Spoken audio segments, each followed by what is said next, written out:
이번에 그 입국을 하는데 질문을 하는 거예요. 네, 그 질문에 대한 대답을 잘 못했습니다. 제 옆에 아내가 있었기 때문에, 또 제 아내는 아내 옆에 제가 있었기 때문에 답을 잘 못했습니다.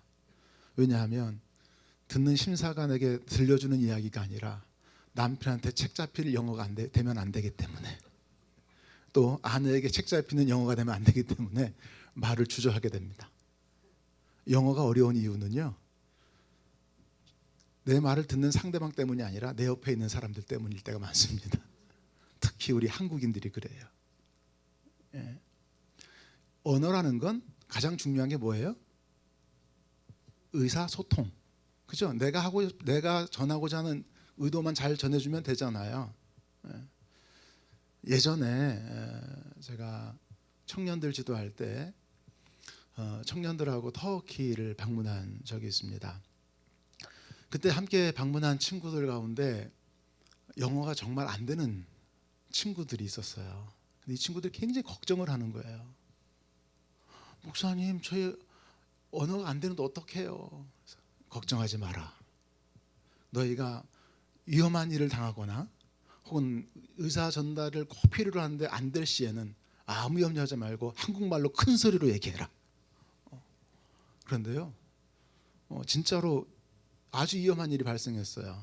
저희가 배를 타고 이동을 하다가 터키는 여러분 아시는 대로 아시아와 유럽을 그 바다를 끼고 위치하고 있지 않습니까? 그래서 배를 타고 이동하는데 저희가 내려야 할 장소에서 저는 그 선실 안에서 잠을 잤고, 또 일행들은 또 그 선상 위에서 노닥거리고 놀면서 제가 안 나오니까 그냥 계속 놀았고, 두 명의 친구만 긴장을 하고 있다가 내려들고서 내린 거예요. 근데 이 두 친구가 영어가 안 되는 친구들이었어요. 그래서 이제 잠에서 깨서 나왔더니 잠에서 언뜻 깼는데 창밖에 친구들이 두 명이 밖에 내려 있는 거예요. 쟤네 왜 저러지? 그래서 나갔더니 정말 우리가 내려야 할 곳이었는데 저는 잤고, 또 우리 친구들은 밖에 있었던 거예요. 그래서 그래, 하나님이 나에게 잠을 주나 보다, 하나 더 자야지. 그러고 나서 이제 잠시 후에 나왔더니 애들이 난리가 난 거예요. 목사님, 쟤네 떨어졌는데 어떻게 합니까? 그래서 걱정하지 마라. 우리 다음에 내려서 우리가 다시 되돌아가서 만나면 되지. 그래서 이제 다음 항구에 내려서 티켓을 끊으려고 하고 있는데 친구들이 목사님 저기 오는데요? 그래서 뒷배로 오는 거예요. 그래서 야, 너네 어떻게 왔냐 했더니 우리 저 배 타야 돼요. 무슨 말로 했어요? 한국말로 했어요. 예, 한국말을 큰 소리로 하면 뭐가 나와요? 바디랭귀지가 돼요. 예, 언어는 사실 중요한 건 뭐예요? 소통이잖아요. 그런데 이 언어를 함에 있어, 특별히 영어를 함에 있어서 방해하는 세력들이 있는데, 그 방해하는 세력이 누구냐면 옆에 있는 사람들, 우리 한국인들이에요. 왜? 창피할까봐, 쪽팔릴까봐.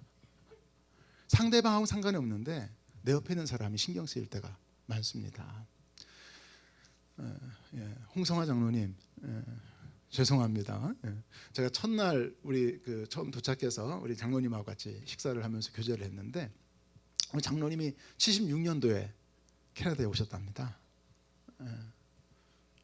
굉장히 오랜 시간을 지나셨죠. 근데 제가 여쭸어요. 그 당시에 한국을 떠나 다른 나라에 살겠다고 결심하는 게 쉬운 일은 아닐 것 같은데 어떻게 그렇게 하시게 됐습니까? 그랬더니 친지가 있어서 오실 기회가 있었다고. 그런데 한국에서는 그 당시에 3만 원을 받으셨대요. 캐나다 오니까 300불을 주더래요. 그러니까 훨씬 더 많은 임금을 받으면서 생활을 하셨는데, 그러다가 이제 가게를 하시게 됐대요. 근데 가게를 하면 누굴 상대해야 됩니까? 캐나디언들 상대해야 되잖아요. 와서 그 사람들은 한국말로 물건 물어요, 영어로 물어요? 예? 영어로 하지, 당연히 그들 말 영어로 하잖아요. 그런데 장로님은 영어가 잘 돼요, 안 돼요? 잘 안 되시죠. 그래도 장사 다 하셨대요. 막대기 하나 들고 이거? 예, 그래요. 사실 삶이라는 건 누구나 살아갈 수가 있습니다. 그런데 자꾸 옆에 있는 사람들 때문에 삶을 살아가는데 어려움을 겪어요. 옆에 있는 사람이 나를 어떻게 판단할까? 이 사람은 나를 어떻게 생각할까? 그래서 우리는 늘 삶에 대한 이해에 있어서 나 자신을 살아가는 게 아니라 주변 사람들이 바라볼 나의 모습, 곧 꾸며진 모습으로 삶을 살아가는 경우가 참 많습니다. 죄송하지만 한국 사회도 그렇지만 어쩌면 이민 사회가 그런 모습이 더 있지는 않은가 하는 생각을 갖게 됩니다. 꾸며진 나로 살아가는 사람들. 그러다 보니 한번 자신을 꾸미기 시작하는 순간 계속해서 뭐 해야 돼요? 더 많은 가면을 쓰고 살아야 하는 거죠. 어쩌면 우리의 인생에 있어서 가면을 쓰는 가장 많이 쓰는 장소가 어쩌면 예배당이 아닐까, 혹은 교회가 아닐까 싶어요. 또 가족이 그렇지 않나 싶습니다. 아마 우리 두란노 교회의 형제 자매들의 삶의 이야기는 부모님들이 더 많이 할까요? 우리 목사님이 더 많이 할까요? 예, 목사님이 더 많이 할 거예요. 예, 목사님이 그러니까 어쩌면 부모님보다 목사님이 더 많이 할 거예요. 제가 이제 부교육자로 사역할 때에도 부모님들이 저에게 와서 물어요. 목사님, 우리 요새 무슨 생각하고 살아요? 왜요? 아이들이 집에 가면 얘기를 잘 안 하잖아요. 예, 어른들 너무 상심하지 마세요. 저도 우리 전사님한테 물어요. 전사님, 우리 딸 어떻게 지내요? 참 어렵습니다. 예, 참 가깝다고 하는 것이 오히려 그만큼 더 어려움이 있는 부분들이 있는 것 같아요. 왜냐하면 때로는 꾸며진 나로 살아가는 삶 때문에. 제 딸이 제 앞에서 딸로만 살면 좋은데 자꾸 누구로 살아요? 목사의 딸로 자꾸 살아야 되는 거예요. 그래서 아빠한테 인정받고 싶고 엄마한테 책 잡히고 싶지 않은 그 모습이 제 딸에게, 제 아들에게도 있음을 보게 됩니다. 우리가 어제 첫 시간을 가졌는데 이번 집회는 우리의 인생 이야기예요. 내 인생 이야기를 통해서 들려줄 그 무엇일까 하는 부분인데, 특별히 이제 우리가 하나님 앞에서 우리의 인생의 이야기를 함께 읽어 나갈 텐데 그 인생 이야기를 읽어 나감에 있어서 정말 다른 누구는 혹 속일 수 있을지 모르겠지만 하나님만큼은 속일 수가 없잖아요. 하나님 앞에서는 꾸밀 수가 없는 거예요. 죄송합니다. 제가 집회를 인도하면서 가장 많이 이렇게 성함을 이야기하는 경우는 저에게 밥을 사주신 분들 얘기를 많이 합니다. 오늘도 제가 오늘 그럼 또 모든 분들 다 얘기를 해야 되는데 죄송해요. 좀 더 맛있게 먹은 분들하고 얘기를 많이 합니다. 오늘 저녁에 우리 이명순 집사님 하고 같이 식사를 했는데요. 예, 아무튼 그래 삶을 이렇게 살아가노라면 내가 살아온 삶의 이야기를 이렇게 나눌 때가 있잖아요. 우리 집사님의 삶의 이야기를 집사님이 직접 저에게 잘 주시지 못해요. 좀 이렇게 소녀 감성이 있으신 것 같아요. 우리 이강호 목사님이 말씀해 주시더라고요.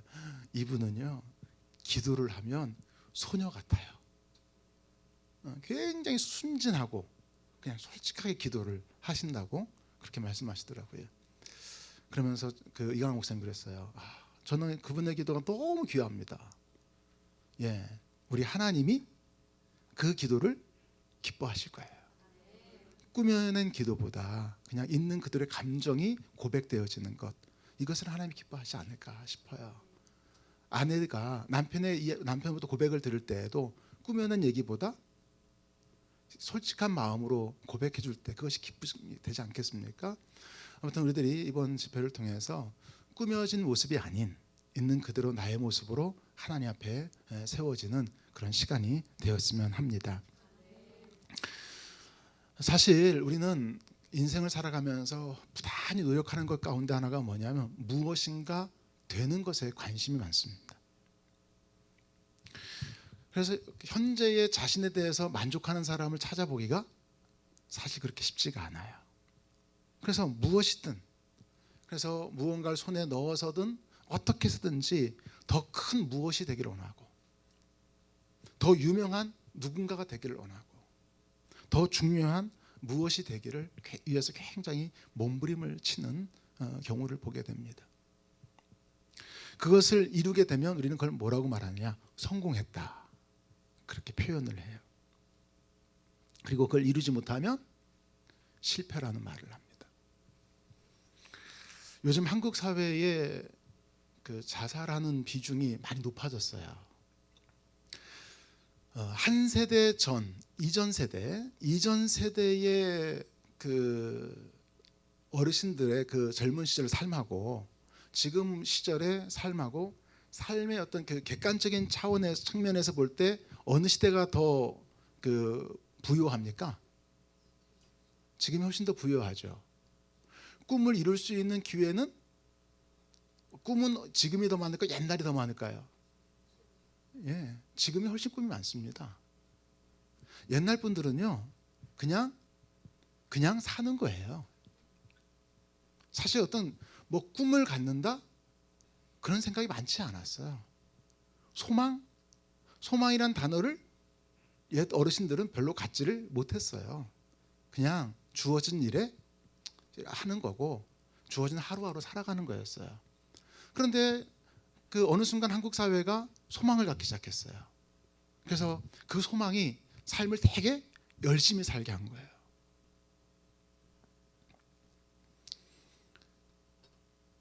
지금 우리가 이 자리에서 예배를 드리고 있는데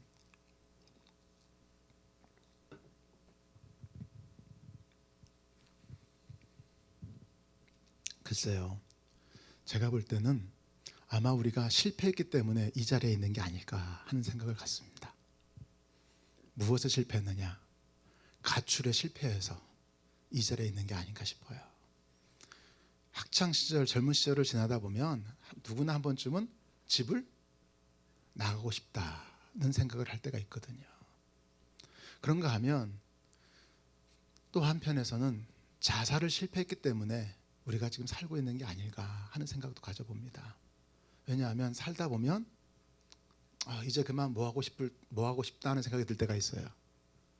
이제 그만 죽고 싶다 하는 생각이 들 때도 있거든요. 사탄이 우리에게 끊임없이 미혹해 옵니다. 그래, 이제 됐어. 그만 중단해도 돼. 괜찮아. 이젠 집을 나가도 될걸. 계속해서 미혹합니다. 그런데 우리가 거기에 성공한 것이 아니라 실패했기 때문에, 사탄의 미혹에 대해 실패했기 때문에 우리가 지금 이 자리에 있는 건 아닌가 하는 생각을 해보게 됩니다. 무슨 얘기냐면 지금 한국 사회 젊은 친구들이요, 소망이 있었기 때문에 자살을 할까요? 소망이 없었기 때문에 자살할까요? 열심히 살았기에 자살을 할까요? 열심히 살지 않았기 때문에 자살할까요? 예, 저는 자살한 사람들 이야기를 들을 때마다 스스로 질책합니다. 과연 나는 그 사람들이 죽음을 선택하는 것만큼 열심히 살았었을까? 왜요? 그들 입장에서 보면 그 나름대로는 해볼 만한 거 다 해봤다고 생각한 거잖아요. 그런데 안 되니까 죽은 거잖아요. 우리 그리스도인들이 가져야 될 소망은 그런 소망이 아니에요.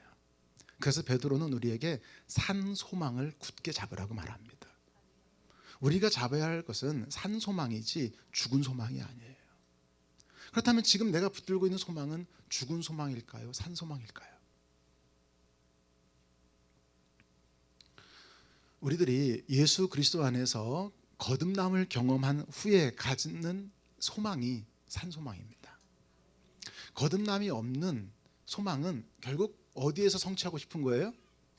이 생에서 성취하고 싶고 이 생에서 인정받고 싶은 거예요. 그런데 이 생에 성공하고 싶은데 그것을 성취하지 못할 때 삶을 포기하게 되거든요. 우리가 진정으로 가져야 될 진정한 성공, 진정한 소망이라고 하는 것은 다름이 아니라 하나님 안에서 갖게 되어진 소망이야말로 참된 소망인 줄 믿습니다.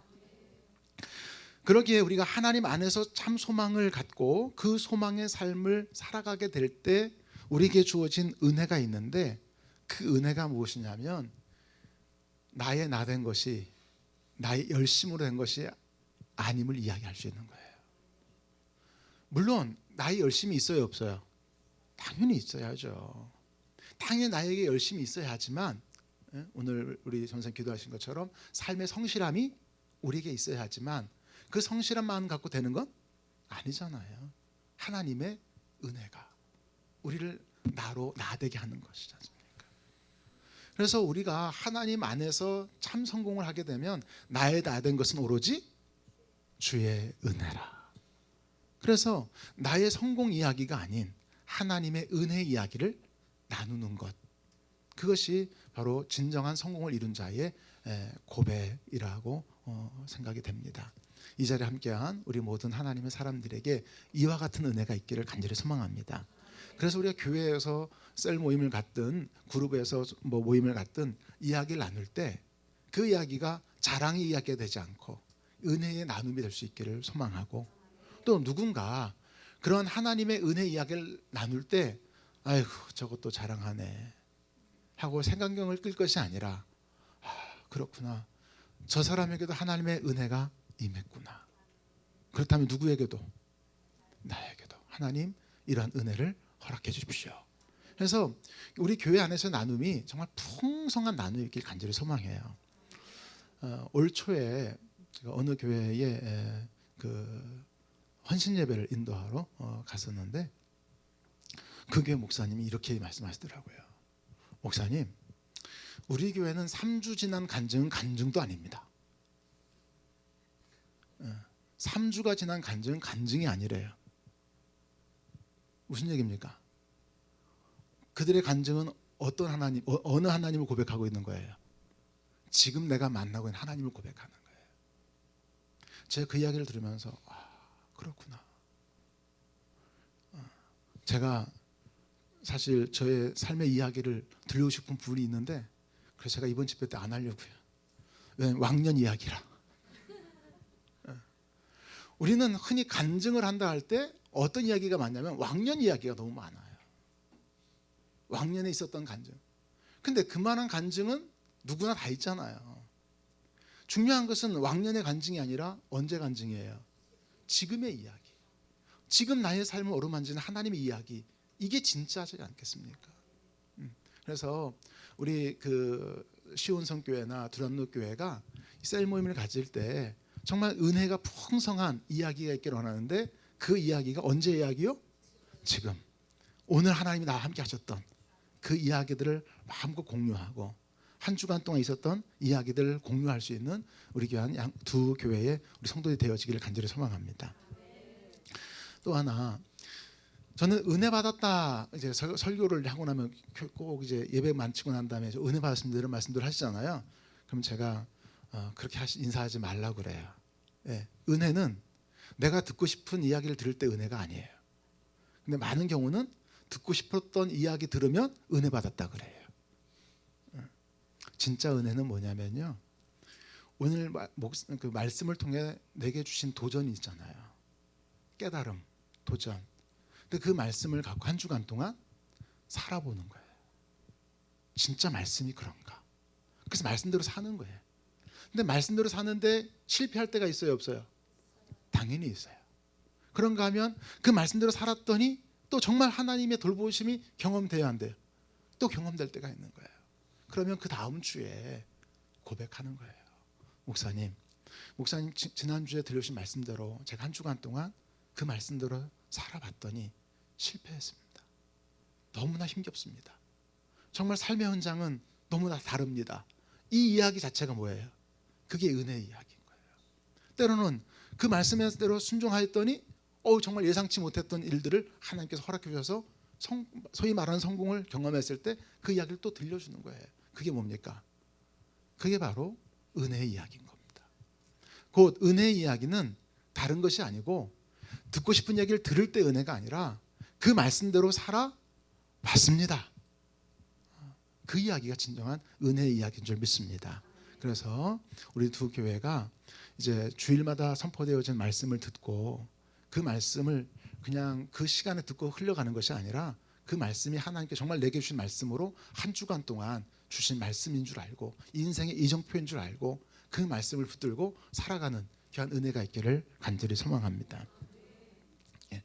아무튼 우리들은 사람들을 자꾸 이렇게 신경 쓰며 사는데 그 사람이 우선이 아니라 하나님이 우선이 되어지는 인생의 이야기를 만들어 갔으면 좋겠어요. 오늘 본문에 등장하는 사람은 세례 요한입니다. 근데 이 세례 요한을 두고 세례 요한이 딱 출연을 해서 활동을 했을 때 그 세례 요한의 활동을 보면서 사람들이 이야, 이 사람 뭔가 있다. 그래서 사람들이 몰려옵니다. 그렇게 많은 사람들이 몰려들 때 이 소문이 예루살렘에도 그 소문이 났고 당시 예루살렘에 있었던 종교 지도자들이 도대체 이가 누구지? 라고 해서 사람들을 보냅니다. 그리고는 이 사람의 정체를 알아와라. 그래서 사람들 파견을 했어요. 사람들이 와서 이 사람을 하는 행동을 봅니다.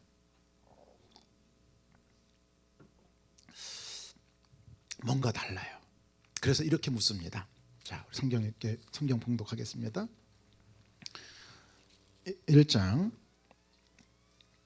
19절입니다.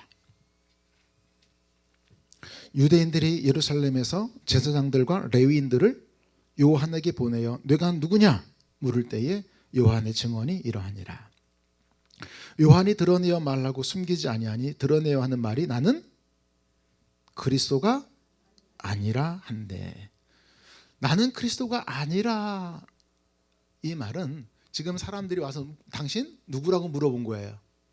당신 그리스도냐라고 물은 거예요.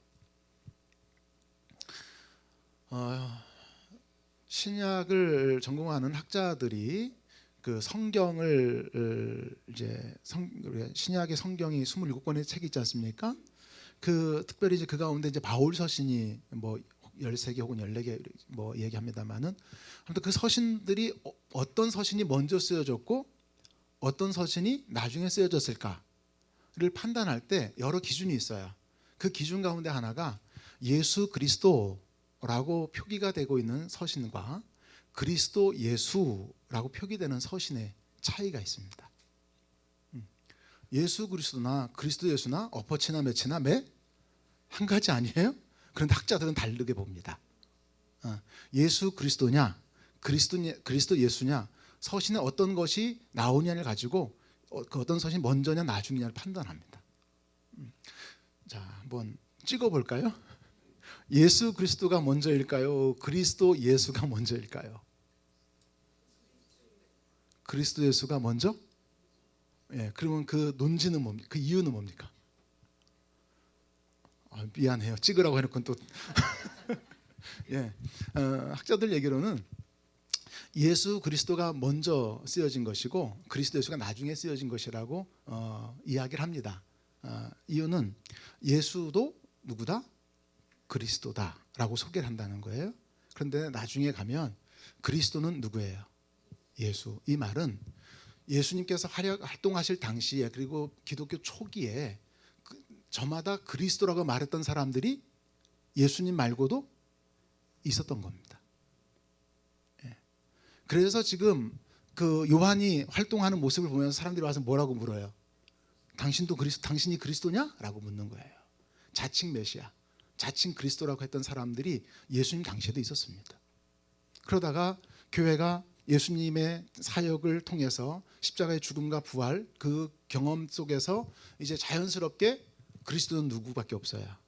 그리스도는 오직 예수 그리스도만, 예수님만이 그리스도이시다라고 이제 고백을 하게 되었다. 학자들이 아무튼 이야기하는 것 중에 하나입니다.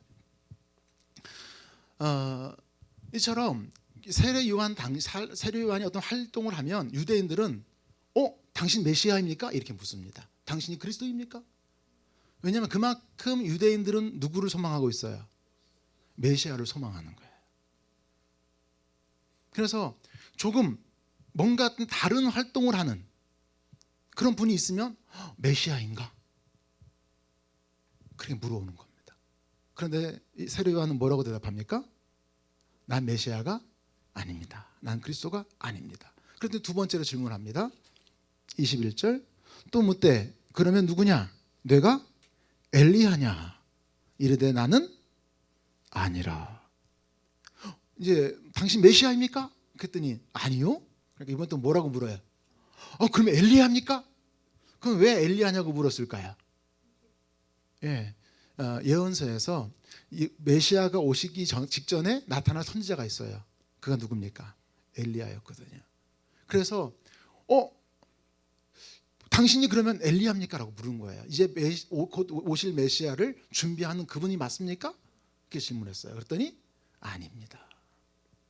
그럼 당신이 선지자입니까? 라고 또다시 묻죠. 그랬더니 아닙니다. 그러면 당신 도대체 누굽니까? 그랬더니 요한이 이렇게 대답합니다. 자, 23절 함께 봉독하지요. 이르되 나는 선지자 이사야의 말과 같이 주의 길을 곧게 하라고 광야에서 외치는 자의 소리로라. 나는 뭐예요? 그냥 소리일 뿐이에요. 앞서 우리가 말씀하는 것처럼 사실 사람들은요 진정한 나로 살아가기보다는 꾸며진 나로 살아가는데 익숙해져 버렸어요. 당황스러운 경우가 있었는데요. 제가 저희 교회 이제 부임을 해서 당황한 적이 있어요. 집사님 가정에 신방을 갔는데 이분이 세례를 안 받으신 거예요. 그런데 집사님인 거예요. 어떻게 집사님이 되셨을까? 이분이 이제 교회를 나왔어요. 그랬더니 연세가 40대 중반 넘었고, 그리고 교회 와서 예배드리는 앉아있는 모습이 보니까 이 사람은 누구예요? 집사님 같은 거예요. 어머, 집사님. 그러니까 교회 처음 온 분이 집사가 뭔지 알아요, 몰라요? 모르지만 나를 뭐라고 부르니? 집사라고 부르니 난 뭐예요? 아, 내가 집사구나. 그래서 계속 집사님으로 불린 거예요. 나중에 이제 이분이 이실직고를 해야 되는데 해요, 못해요? 못하는 거예요. 예전에는 교회마다 교인들에게 교인 명부가 있어요. 그래서 교회를 옮기면 교인 이명서를 띄어주게 돼 있었습니다. 근데 어느 순간 이제는 교회가 그런 것들이 없어졌어요. 그리고 교회 이동도 굉장히 쉬워져 버렸잖아요. 또 제가 총신대학에서 공부를 했는데 제가 처음에 총신대학을 들어가고 난 다음에 굉장히 은혜를 받았어요. 왜냐면 학교 주변에 있는 식당들은 다 집사님들이더라고. 와, 그래서 제가 한번 어느 교회 나가세요? 했더니 나 교회 안 나가요. 교회 안 나가는데 교회 학교 신학대학 근처에서 그 식당 하니까 다들 와서 뭐라고 불러요? 집사님! 그러는 거예요. 여러분, 이게 현실입니다.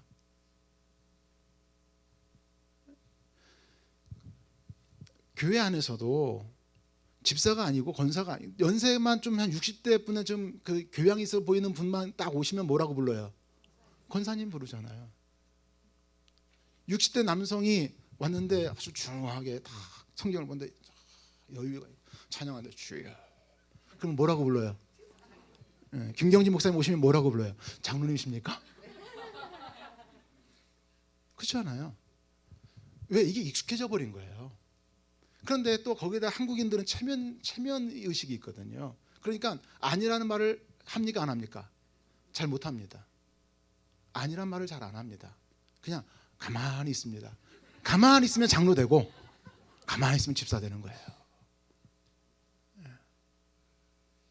세례 요한이 가만히 있으면 뭐가 돼요? 메시아가 될 수 있어요. 뭐 내가 언제 메시아라고 말한 적 있습니까? 지들이 나보고 메시아라고 불렀지. 가만히 있으면 돼요. 그러면 내 수준이 어떻게 돼요? 올라갈 수 있잖아요. 그런데 세례요한은 어떻게 합니까? 나는 아닙니다. 세례요한이 가만히 있으면 뭐도 될 수 있어요? 엘리야가 될 수 있잖아요. 근데 세례요한이 뭐라고 말합니까? 나는 아닙니다. 왜 세례요한이 이렇게 나는 아니라고 말할 수 있었을까요? 그 이유는 세례요한은 자기의 사명을 알았어요. 내게 주어진 삶, 내게 주어진 사명, 그것이 무엇이냐면 나는 주의 길을 준비하는 소리입니다. 그렇기에 사람들이 자기를 인정하려 할 때도 그것에 매이지 않습니다. 그게 중요한 게 아니고요, 내가 살아갈 삶이 중요했던 거예요. 그래서 그냥 나는 광야에 외치는 소리일 뿐입니다. 그렇게 이야기를 했는데 마태복음에 가서, 누가복음에 가서 보면요, 예수님이 이 세례요한을 두고 이렇게 말씀하신 적이 있어요. 여자가 낳은 사람 중에 이 사람보다 큰 자가 없다. 누가 인정해 주셨어요? 예수님이 인정해 주셨어요. 예수님이 또 말씀하셨어요. 이 사람은 누구다? 엘리야다. 주의 길을 준비한 엘리야다. 내가 나서서 나 이런 사람이야 떠들지 않아도 그저 내게 주어진 역할을 잘 감당하니까 예수님이 뭐 해주셨어요? 인정해 주셨어요. 누가 지켜보십니까? 주님이 지켜보십니다. 지금 내 삶, 나의 살아가는 길, 인생길 하나님이 아시고요, 지켜보시고 결국에는 그 사실을 누가 드러내 주시냐면 우리 하나님이 드러내 주시는 거예요. 저는 교회가 해야 할 역할이 있다고 생각하는데 그 중에 하나가 뭐냐면 한평생 신앙인으로 살아오신 분들의 노년의 삶을 복되게 할 책임이 교회에 있어요. 그건 다른 게 아니고요, 그분들의 살아온 시간을 뭐 하는 겁니까? 인정해 드리는 겁니다. 그리고 존경하는 겁니다.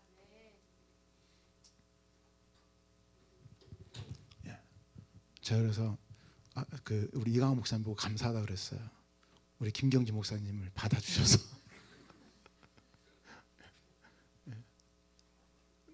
또 제가 김경지 목사님 보고 그랬어요. 우리 이강호 목사님 잘 섬겨주셔서 감사합니다. 참 이게 얼마나 복인지 모릅니다. 우리 시온성교회에 에녹회가 있다고요. 정말 시온성교회의 우리 에녹회 어르신들을 정말 존경할 수 있는 복 있는 교회가 되기를 소망합니다. 그리고 우리 에녹교회, 에녹회의 성도님들이 살아온 삶을 정말 교회가 인정해주고 존경해 드리는 것, 이게 교회가 해야 할 역할 가운데 하나입니다. 나는 아닙니다. 나는 아닙니다. 그저 나는 소리일 뿐입니다. 이렇게 나는 그렇게 고백하는 거고, 또 상대방은 오히려 인정해 줄 수 있는 것, 이게 진짜 복 있는 거거든요. 한국 사회에 노사 간의 갈등이 있잖아요. 이 노사 간의 갈등을 해결할 수 있는 길은 사실은 간단해요.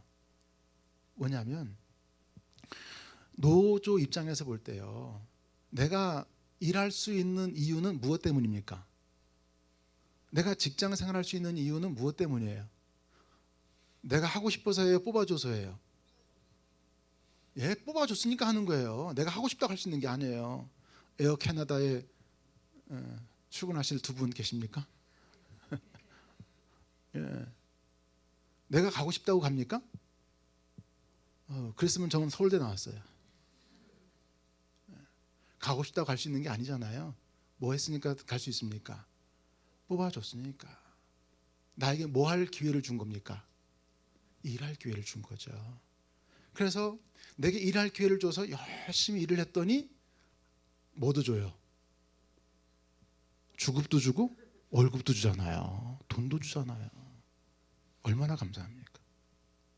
일할 수 있는 시간을 줘서 감사한데 뭐도 줘요? 돈도 주는 거예요. 사측 입장에서 볼 때는요, 자, 여러분, 노동자 가지고 하는 게 많아요? 사장이 가지고 하는 게 많아요? 사장이 가지고 하는 게 많죠. 근데 사실 그 돈은 누가 벌어준 거예요? 노동자들이 벌어준 거죠. 그러니까 어떤 마음이어야 돼요? 감사해야죠. 당신이 없었으면 내가 이만한 수익을 가져올 수가 없었습니다. 그런데 내가 이 사람이 월급 줄 때 많이 줘요? 조금 줘요? 조금밖에 못 주니 어떤 마음으로 줘야 돼요? 미안한 마음. 이 분위기가 뭔가 있는데요.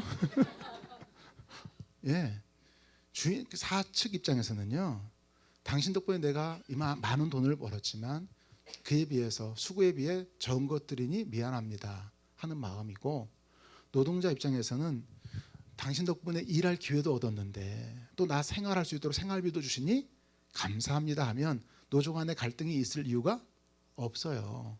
그런데 일반적으로 이렇게 돼 있어요. 내가 일해준 것만큼 받아요, 덜 받아요? 예, 노동자 입장에서는 덜 받고 있거든요. 그러니까 항상 억울한 거예요. 속상한 거예요. 또 사장 입장에서는 일한 것만큼 줘요, 일한 것보다 더 많이 줘요? 아이고, 맨날 출근도 제대로 안 하고 일 시간에 커피로 마시러 가고 커피나 마시러 가고, 근데 돈은 매달 꼬박꼬박 줘야 되잖아. 그러니까 속상한 거예요. 이게 그리스도 밖에 있는 사람들입니다. 돈이 우선순위가 되는 경우는 갈등이 일어날 수밖에 없어요. 그러나 우리가 하나님 안에서 참 신앙인으로 살아갈 때에 상대방을 향하여 감사할 수 있는 것, 이게 사실 큰 은혜입니다. 어쨌든 내게 주어진 삶을 살아감에 있어서 우리가 다른 것으로 살아가는 게 아니라 사명으로 살아가자는 것입니다. 사명으로 살아가는 삶. 그렇게 세례 요한이 자기에게 주어진 사명으로 이제 삶을 살아가고 있었어요. 그러는 가운데 세례 요한이 나는 그저 광야에 외치는 소리예요. 어떤 소리요? 그분이 오실 길을 예비하는 소리잖아요. 나는 누구를 예비하고 있습니까? 그리스도를 예비하고 있단 말이에요. 그리스도, 메시아를 예비하는 삶을 살고 있어요.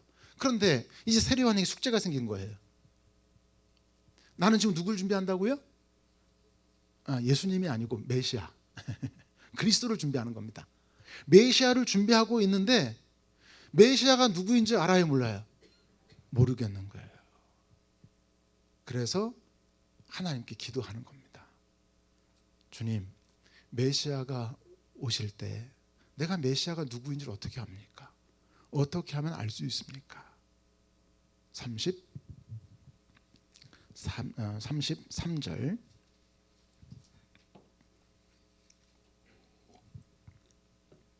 함께 봉독합니다.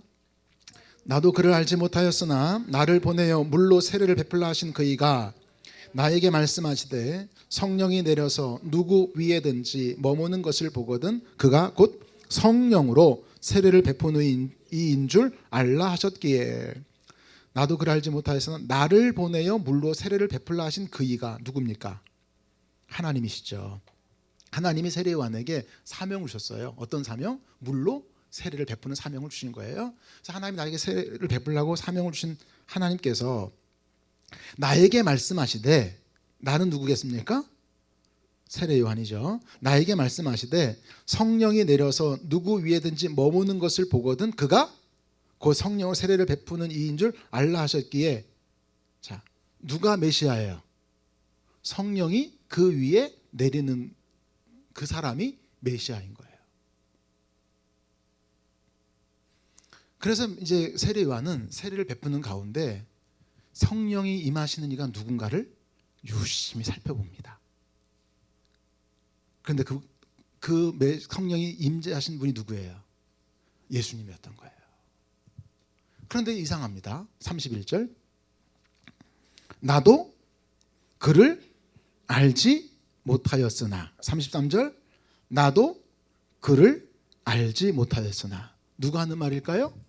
세례 요한이 하는 말이에요. 세례 요한이 누구를 알지 못했대요? 나도 그를 알지 못했다. 여기 그는 예수예요. 나도 예수를 알지 못했다. 자, 여러분, 세례 요한의 엄마가 엘리사벳. 세례 요한의 엄마가 엘리사벳입니다. 아빠는 사가랴. 근데 엘리사벳과 사가랴가 나이가 많았는데 그 아이가 없었어요. 그때 하나님께서 천사를 통해 이제 엘리사벳이 잉태할 것을 알려주셨습니다. 근데 사가랴가 믿지를 못했죠. 그렇지만 하나님께 은혜 가운데 이제 엘리사벳이 임신을 했어요. 그렇게 임신을 하고 6개월이 지났을 때 천사가 또 누구를 찾아갔냐면 마리아를 찾아갔어요. 그리고 마리아에게 이야기합니다. 그 복받은 자여, 내게서 이제 한 아들이 낳게 된다. 그러니까 마리아는 깜짝 놀라잖아요. 무슨 얘기예요? 난 누구를 알지 못해요. 남자를 알지 못하는데, 여기에 알지 못한다는 말은 그 성관계를 하지 않았다는 의미를 말합니다. 나는 성관계도 한 적이 없는데 나에게 무슨 그 아들을 잉태한단 말인가? 그런데 실제로 잉태가 됐어요. 그때 이 마리아가 당황한 이 마리아가 가장 먼저 찾아간 사람이 누굴까요? 바로 엘리사벳입니다. 그래서 엘리사벳을 찾아가 엘리사벳의 집에 3개월 동안 머뭅니다. 그리고 이제 엘리사벳이 아이를 낳을 때쯤에서 마리아는 돌아오게 됩니다. 유대인의 전승에 의하면 엘리사벳과 그 마리아는 사촌 관계로 소개되고 있고, 누가복음 1장 36절에 의하면 친족이라고 표현을 합니다. 그러니까 엘리사벳과 그 마리아는 서로 알아요, 몰라요? 이미 알죠. 엘리사벳의 아들 세례 요한과 마리아의 아들 예수는 알까요, 모를까요? 알죠. 두 사람 나이 터울이 몇 살이에요? 터울. 6개월이에요. 6개월 터울을 지고 태어났기 때문에 알죠. 그러니까 이미 세례 요한은 예수를 알아요, 몰라요? 예수를 알아요. 그런데 왜 나도 그를 알지 못했다고 말했을까요? 누구는 알았지만, 예수는 알았지만 예수가 누구인지 몰랐어요. 그리스도, 메시아인지 몰랐던 거예요. 그래서 나도 그를 알지 못하였으나, 곧 예수가 누구인 줄 알지 못했던 거예요. 그리스도인 줄 몰랐던 거예요. 그런데 내게 주어진 역할을 충성되게 감당하다 보니 하나님이 나에게 그가 누구인 줄, 그리스도인 줄 알게 하신 거예요. 그래서 세례 요한이 예수 그리스도를 이제 선포하는데, 예수 그리스도를 소개하는 장면이 두 가지를 소개합니다. 먼저 29절, 이튿날 요한이 예수께서 자기께 나오심을 보고 이르되, 함께 읽습니다. 보라, 세상 죄를 지고 가는 하나님의 어린 양이로다. 이것이 세례 요한이 예수님을 우리에게 들려준 예수님의 이야기 첫 번째. 예수님은 누구예요? 세상 죄를 지고 가는 하나님의 어린 양. 어제 우리가 나눈 말씀으로 말씀을 드린다면 그 죄에서 건져내시는 분, 바로 그분이 누구예요? 예수님. 그런데 우리를 죄에서 건져내시는데 어떻게 죄에서 건져내셨어요? 우리가 무엇을 하면 죄의 상을 받을 수 있어요? 무엇을 통해서? 우리는 아무것도 할 게 없어요. 우리가 할 거 아무것도 없어요. 무엇밖에 없어요? 믿는 것밖에 없어요. 왜? 우리에게 무엇을 요구하지 않았어요. 우리가 죄사함 받기 위해서 할 수 있는 것 아무것도 없어요. 왜? 예수님이 친히 대제사장 되시고, 예수님 친히 어린 양 되셔서, 제물 되셔서, 예수 그리스도에 의해서 우리가 죄사함을 얻게 되어진 것이기 때문에. 그러니까 사실 우리는 그 구덩이에서 나올 수 있어요, 없어요? 나올 수 없어요. 나올 의지도 없는 사람들이에요. 흑암의 권세에서 벗어날 생각조차 없던 사람들. 우리는 그저 인생을 살면서 어떤 인생을 살기로 했느냐? 이생의 자랑이 내 인생이 되기를 원했고, 우리는 육체의 정욕과 안목의 정욕이 내 인생의 자랑이었던 거예요. 그래서 그냥 그 힘을 갖고 살아가는 게 인생의 의미였단 말이에요. 돈이 전부인 세상. 그래서 항상 생각 속에 뭐밖에 없어요? 돈밖에 없는 것. 그게 우리 인생이었어요. 그런데 그런 우리에게 주님이 직접 찾아오셔서 우리 가운데 뛰어드신 거예요. 뛰어들고는 우리를 밀어서 올리신 거예요. 그리고는 건져내서 옮기셨어요. 어디로요? 사랑의 아들의 나라로. 건져내어 옮겨지는 것까지, 이게 구원이에요. 건짐만 받는 게 중요한 게 아니에요. 건져내어 옮겨져야 돼요. 자, 한국에서 삶을 살다가 캐나다로 오셨잖아요. 우리 전사님이 3개월? 3주. 그래서 우리 박 간사님 보고 선임이라고 그러셨구나. 3주. 자, 저보다 2주 빠르시네요. 저는 5년 전에도 왔다 갔고, 전 6년 전에도 왔다 갔는데. 자, 한국에서의 삶의 패턴을 캐나다에서 그대로 살아갈 수 있어요, 없어요? 제가 미국에 잠깐 거주한 적이 있었는데요. 그때 뉴스에 한국인 젊은 목사 부부가 체포가 됐습니다. 이유는 아이들을 두고 새벽 기도를 간 거예요. 근데 이 아이들이 깨어나서 울면서 집 밖으로 나온 거예요. 캐나다도 마찬가지죠. 그 아이들 두고 부모가 집 비우면 됩니까, 안 됩니까? 안 되죠. 그래서 부부는 체포됐고요. 아이는 보내졌어요. 근데 이들이 한국에서 부목사 하던 분들인데 그 미국에 있는 교회 초청받아서 이제 미국에 있는 교회 부목사로 왔는데 미국 문화를 모르는 거예요. 그래서 와서 그냥 한국에서 하던 식으로 그렇게 했다가 체포된 거예요. 왜 그렇습니까? 한국의 문화, 한국의 법과 미국의 법이 다르기 때문에. 옮겨졌다는 것은 내게 적용되는 법이 달라지는 겁니다. 세상을 살아가는 방식이 달라지는 겁니다. 구원함을 받았다는 것은 세상을 살아가는 방식이 달라지는 겁니다. 예수를 믿었다는 것은 세상을 살아가는 방식이 달라지는 겁니다. 건져냄을 받고 또다시 그 인생을 살아가는 게 아니라 건져냄을 받은 후에는 이제 사랑의 아들 나라 백성으로 살아가야 하는 겁니다. 세례 요한이 그래서 두 번째로 소개합니다. 예수님은 어떤 분이시냐? 예수님은 세상 죄를 지고 가는 어린 양이실 뿐 아니라 두 번째 33절 나도 그를 알지 못하였으나 나를 보내어 물로 세례를 베풀라 하신 그이가 나에게 말씀하시되 성령이 내려서 누구에게든지 머무는 것을 보거든 그가 곧 성령으로 세례를 베푸는 이인 줄 알라 하셨기에. 자, 예수는 어떤 분이 무엇 하시는 분입니까? 성령으로 세례를 베푸시는 분. 예수님은 누구시라고요? 성령으로 세례를 베푸시는 분이 바로 예수님이세요. 그런데 우리 한국 교회가 그리고 우리 이 한국인들이 갖고 있는 예수님에 대한 이해가 참 귀하긴 한데 어떤 한계가 있어요. 그 한계가 뭐냐면 우리는 여러분 십자가가 중요해요, 부활이 중요해요? 그렇죠? 우린 부활이 중요한 사람들이에요. 여러분 왜 주일입니까?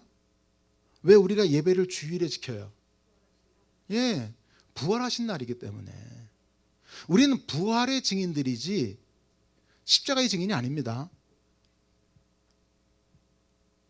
바울이 말했어요. 부활이 없으면 십자가는 미련한 것이고 아무것도 아닌 거예요. 불쌍한 것이에요. 부활이 있기 때문에 십자가가 있는 거예요. 물론 십자가 없는 부활이 있어요, 없어요? 없죠. 그러나 십자가는 목적이 아니라 뭡니까? 과정일 뿐입니다. 무엇을 주기 위한? 새 생명을 주기 위한. 부활의 생명을 주기 위해서 십자가가 필요한 것이지 십자가가 전부가 아니에요. 그런데 우리 한국 교회가 갖고 있는 한계가 뭐냐면 자꾸 뭘 중시해요? 십자가를 중시하는 거예요. 왜냐하면 십자가가 훨씬 편하거든요. 십자가는 누가 지는 거예요? 십자가는 누가 지면 돼요? 예수님이 지시면 되잖아요. 내가 할 거 있어요, 없어요? 없잖아요. 모든 책임은 그리스도께, 모든 영광은 나에게. 이게 우리가 갖고 있는 신학의 한계입니다. 그래서 조금 힘들고 어려운 일만 있으면 누구 때문이에요? 하나님 때문인 거지. 그리고 조금만 잘 되고 성공하면 누가 잘해서 그런 거고요. 내가 잘해서 그런 거고. 예수 안 믿는 사람들이 잘 되면 자기 탓이고 잘못되면 조상 탓인 것처럼 예수 믿고 난 다음에 똑같아요. 삶의 방식이. 잘 되면 내가 잘해서고요. 잘 안 되면 하나님 탓이에요. 그렇지 않습니다. 십자가가 중요합니다. 십자가 없이 구원 없어요. 그러나 십자가는 우리를 새 생명으로 인도하는 출발점이지 목표점이 아닙니다. 십자가의 목표점은 어디에 있어요? 부활의 생명이 있는 거예요. 그 부활의 생명으로 살아가도록 주님께서 우리에게 무엇을 허락하시냐면 성령으로 세례를 베푸시는 거예요. 그래서 성령으로 세례를 받는다는 것은 그 성령의 임재 가운데 방언할 수 있어요. 방언이 참 귀해요. 그러나 방언이 조심스럽습니다만은 방언이 귀한 이유는 방언은 무엇 하기 위해서 필요한 걸까요? 네. 방언은 방언을 위해서 필요한 게 아닙니다. 방언만 하면 아무 소용 없습니다. 바울이 그랬어요. 방언만 하면 무엇과 같아요? 울리는 그냥 꽹과리일 뿐입니다. 시끄러운 소리밖에 안 됩니다. 방언일 수 있는 것은 무엇이냐면 방언은 우리가 하여금 깊은 기도로 들어가게 하는 통로예요. 그래서 하나님과의 깊은 교제가 있도록 우리를 기도의 깊은 그 신령한 그 관계 안으로 뛰어 들어갈 수 있도록 이끄는 통로가 방언인 것이지 방언 자체가 그렇게 중요한 건 아닙니다. 곧 방언이 성령 받았느냐 안 받았느냐의 기준은 아닙니다. 더 중요한 게 있어요. 성령으로 말미암아 주어지는 가장 중요한 것, 그것이 뭐냐면 내가 이제 하나님의 자녀가 되었음을 스스로 고백하게 만들어요. 하나님이 나의 아버지란 사실을 아는 거예요. 그래서 인생을 지금까지는 고아로 누구 힘으로 살아요? 고아는 누구 힘으로 살아요? 내 힘으로 살잖아요. 저희 교회에서 그 어린이집 사역을 합니다. 근데 이 어린이집에서요, 선생님들이 제일 힘든 시간 중에 하나가 점심시간이에요. 왜요? 애들이 밥을 잘 먹어요, 안 먹어요? 잘 안 먹어요. 그런데 예전에 제가 보육원에 가서 잠깐 봉사한 적이 있는데, 보육원 아이들, 엄마 아빠 없는 아이들, 고아원요. 고아원의 아이들이 제일 좋아하는 시간은 무슨 시간일까요? 밥 먹는 시간. 잘 먹을까요? 안 먹을까요? 잘 먹어요. 그런데 배부르대요? 배고프대요? 배고프대요. 여러분 이상하지 않아요? 똑같은 3살, 똑같은 5살이에요. 근데 보육원에 있는 애들은 먹어도 배고프대요. 그런데 어린이집에 있는 아이들은요, 똑같은 3살, 5살인데 얘들은 먹지도 않고 뭐 하대요? 배부르다고 안 먹겠대요. 차이가 뭡니까? 엄마 아빠가 있느냐 없느냐. 엄마 아빠가 있는 아이들은 안 먹어도 배불러요. 엄마 아빠가 없는 아이들은요, 먹어도 배고파요. 하나님이 없는 사람들은 아무리 많은 명예를 얻고 아무리 많은 돈을 가져도 배불러요, 배고파요? 배고픈 거예요. 히딩크예요. 난 아직도 배고프다. 히딩크를 아시는 분들이 계시네요? 나이가 되셨네. 미안해요. 네. 항상 배고픈 거예요. 하나님 없는 인생은 항상 배고파요. 그래서 감사를 할지 못합니다. 그러나 하나님을 아버지로 고백하고 하나님 아버지를 모신 사람은 항상 배부를 수 있는 거예요. 감사가 있는 거예요. 신혜라 씨가 이제 보육원, 고아원에 한 달에 한 번씩 가서 봉사활동을 했었어요.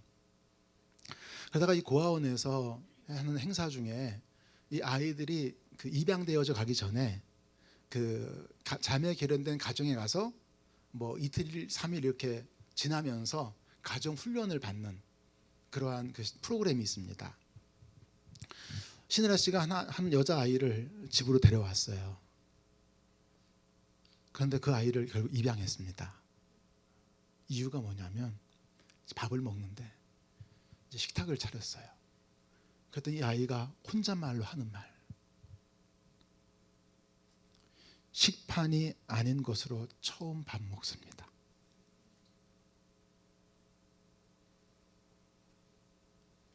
밥그릇, 국그릇 따로 해서 처음 먹어본대요. 그 말에 신하 씨가 눈물이 팍 터진 거예요. 그래요. 세상이 왜 힘드냐면 그들은 그저 늘 내가 살아가는 그 삶의 어떤 이 원천이 뭐냐면 마치 식판과 같아요. 식판이 어디에 있어요? 식판은 개인의 삶에 있지 않아요. 어디에 있어요? 집단에 있어요. 집단화되어 있어요. 그래서 집단화되어 있는 삶에서는 항상 무엇 속에 살아가는 비교 속에 살아갈 뿐이에요.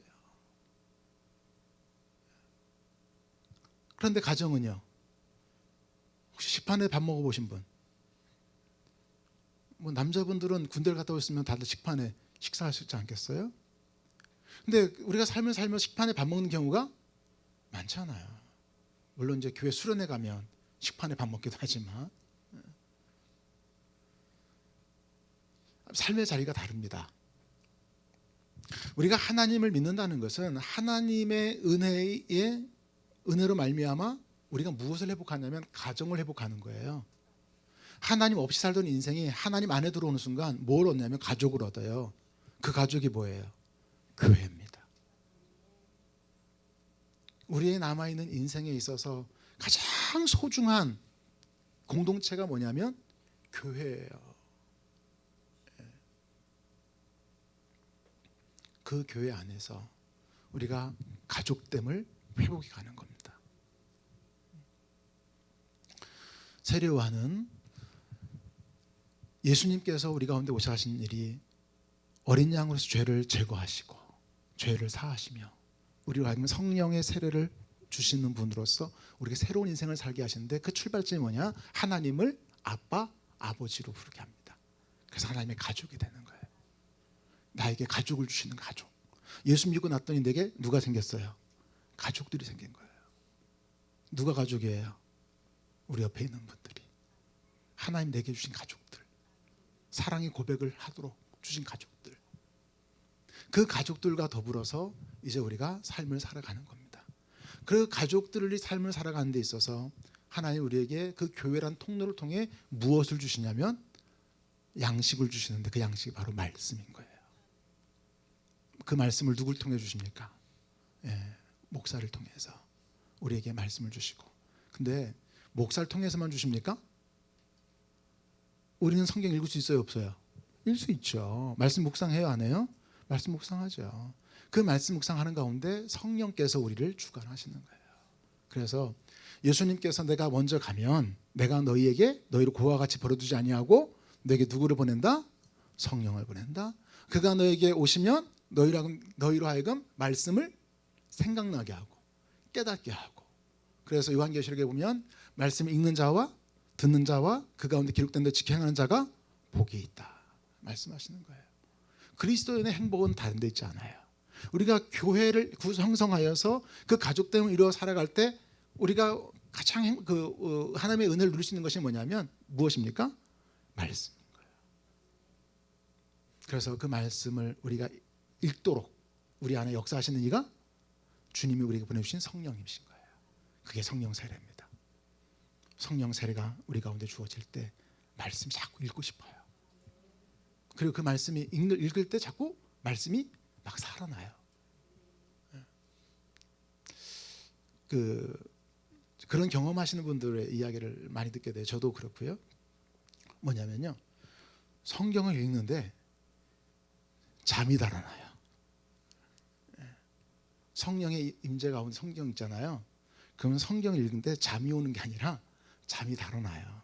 왜냐하면 말씀이 송이꿀보다 달기 때문에. 말씀의 의미가 살아나는 거예요.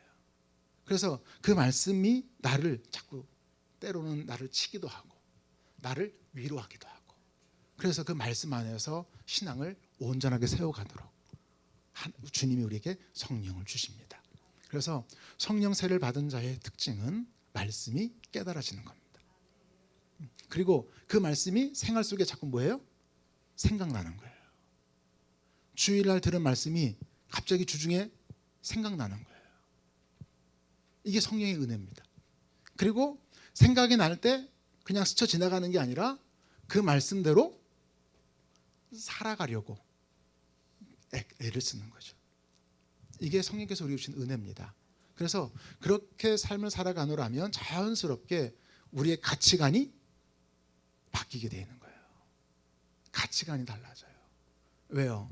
자, 흑암의 권세에서 어디로 왔다고요? 사랑의 아들의 나라로 옮겨졌거든요. 그러니까 이제 우리 사랑의 아들이나 백성으로 살아가는 거예요. 그 법에 살아가는데 그 법이 바로 말씀의 법이에요. 그래서 그 말씀의 법 아래 살아가는데 이 말씀은 무엇이냐면 바로 하나님이시고 하나님은 또한 곧 사랑이십니다. 그래서 말씀에 순종하는 그리고 말씀 반응하는 삶을 살게 되면 자연스러운 삶의 열매가 있는데 그 열매가 뭐예요? 그게 사랑이에요. 그래서 자연스럽게 교회 공동체는 어떤 열매로? 사랑의 열매로, 사랑의 공동체가 되어지는 것이죠. 이제 우리 시온성교회와 또 우리 두란노 교회가 성령 우리 주님께서 우리 가운데 임하셔서 우리의 죄를 사하시고 우리에게 성령을 부어 주심으로 우리 두 교회 공동체가 사랑의 공동체가 되어지기를 주님의 이름으로 축복합니다. 네, 말씀을 맺습니다. 이제 진짜 우리가 해야 될 인생 이야기는 그럼 뭘까? 나를 통해서 이제 내 인생의 이야기를 들려줄 때 내 인생 속에 예수님이 담겨 있어야 돼요. 세례 요한이 예수님을 소개했던 것처럼 나도 예수님을 소개할 수 있어야 돼요. 우리 교회가 예수님을 소개할 수 있어야 돼요. 이 시간 같이 기도하지요. 우리가 세례 요한이 소개한 예수님을 기억하면서 나 역시 그 예수님을 소개할 수 있도록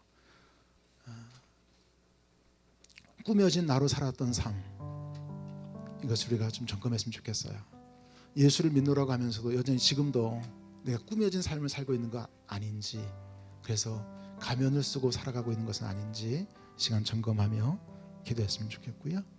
두 번째 기도 제목은 죄 사함으로 말미암아 새로운 인생이 우리에게 허락이 되었는데 여전히 우리는 죄 가운데 매여 있는 것은 아닌가 점검해보고, 그리고 세 번째로 성령의 세례로 주어진 인생을 내가 제대로 살아가고 있는지 이 시간 함께 점검하면서 기도하는 시간을 갖겠습니다. 함께 기도합니다.